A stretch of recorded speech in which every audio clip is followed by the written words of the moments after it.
I think they have gone too far in some respects. It's very, very uncomfortable.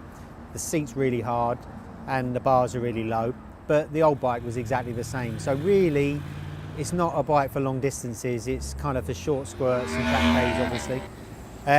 It's quite snatchy at low revs, especially around town. It's quite hard to keep a constant speed.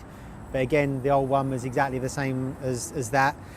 And other super bikes aren't like that. So it's not really that super bikes are getting too much. It's just this particular one is a little bit clumsy around town and uncomfortable for long distances.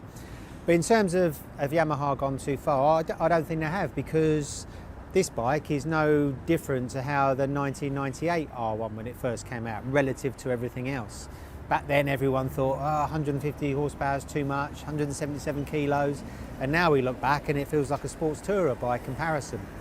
So when you ride this on the road, it doesn't feel like it's got almost 200 horsepower, because the engine character is so easy to understand, easy to get at. It's just really nice, smooth power everywhere, and you're not using 200 horsepower on the road, obviously. You're just using sort of the bottom 25%, I suppose.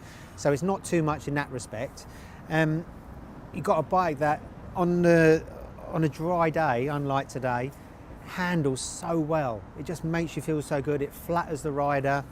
It's really, really well balanced, and really, really grips. It's a little bit stiff for the road, but it's not a sports tourer. And the electronics, a lot of people talk about the electronics. Really, you never know they're there. I mean, we ride lots and lots of different bikes. I race a bike with no electronics. It's got 170 horsepower nearly, a big classic Suzuki. I race a BMW that's got lots of electronics. And to be honest, I don't ride any different.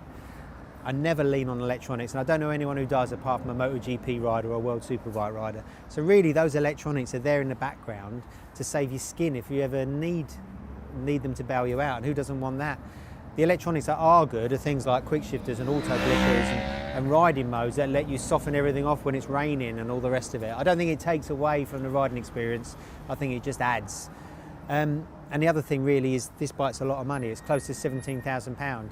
And all super bikes are expensive now, and I think that's why you don't see so many new bikes around, new super bikes, although the used sports bike market is really, really strong. So in summary, I'm really, really glad the R1 exists. I don't think Yamaha have gone too far. I say keep them coming, keep all the really cool super bikes coming, keep giving us more technology, exciting power. It's not everyone's cup of tea, but not everyone wants to ride an adventure bike or a touring bike or a retro bike. Some of us are sports bike fans, and we're really glad that bikes like the R1 are still around with us, and let's hope they're with us for many years to come.